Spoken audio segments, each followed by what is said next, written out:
সম্মানিত ভাইরা, এবং যে গভর্নমেন্ট গঠিত হবে দ্রুত গভর্নমেন্ট গঠন করার জন্য আমি বিনয়ের সাথে অনুরোধ করতেছি এবং কাল খবর না করে আপনাদেরকে ধন্যবাদ জানাই।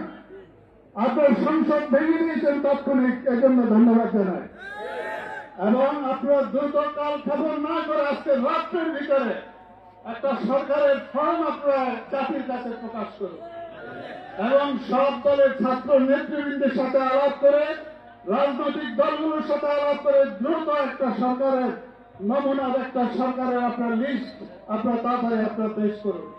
প্রিয় উপস্থিতি, আমি বলতে চাই এই সরকারের প্রথম যে কাজ হবে সেই কাজ হবে বিচার বিভাগকে সংস্কার করা।